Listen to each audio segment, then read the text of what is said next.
So Fantom, known as FTM as well, is sitting at $1, 1.02. And it's just a second. The overall situation of Fantom, I'll cover that in a bit of depth because I haven't covered this coin for quite a while. It's one of the coins that I was buying in crashes. I've shared this in the past as well. There are some coins, I call them recovery coins or crash coins. I shared it with my students. These are generally the coins that when the market crashes and it comes to recovery, they recover fast. I have always used 3 coins, for example. I've always mentioned Arbitrum, Optimism, and Fantom. And I've used Arbitrum as an example of worst performing.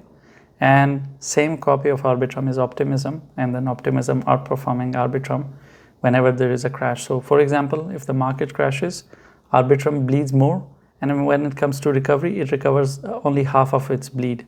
But when it comes to Optimism, it bleeds less and then it recovers full and it gets out of the overall bleed and goes back to where it was or even higher.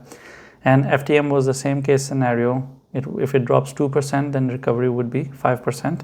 And it has done this at least 9 times out of 10. And that's one of the reasons that when FTM comes to overall performing, it always outperforms. It had a neckline at 77 cents on 4 hours. It had a double bottom. It shot up and it delivered. And of course, right now it is on a crazy upward movement. So it has almost achieved everything that it was supposed to achieve on is this year's story. This year target is 1.22.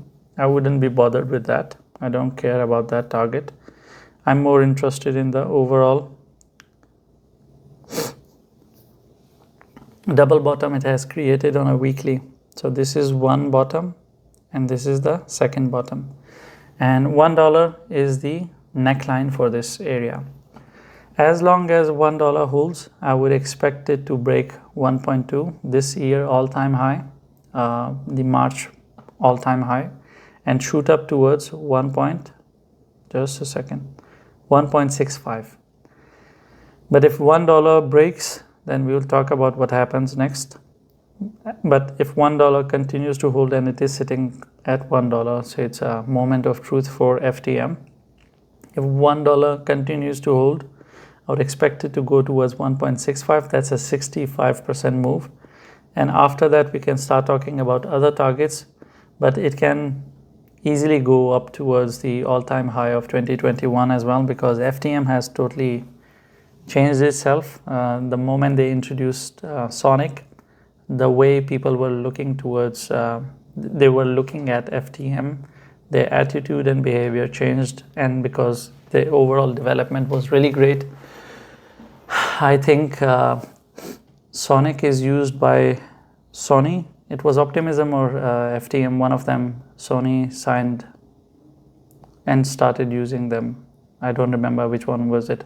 But anyway, the latest development that they did this year, it was not this year, I think it was early last year when they started, but it was really welcomed. The overall thing was really welcomed, and that's why the fan base and the overall behavior of FTM, it started going bananas. So that was the larger perspective of FTM, which depends on the dollar. Now let's talk about short-term perspective. Short-term perspective, we go back to the 4 hours, and let's see if I can offer you any other support other than 77 cents, because 77 cents is a very sensible support, because that is the neckline of the double bottom. Do we have anything else? Nope.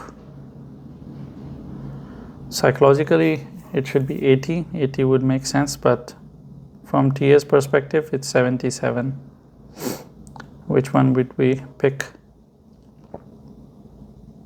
Okay, I think I'll stick to 77. It would be easy to remember next time when I see the chart. I would look at the double bottom. I'll remember that I chose the neckline. I don't think I will remember that I chose 80 cents as a psychological support.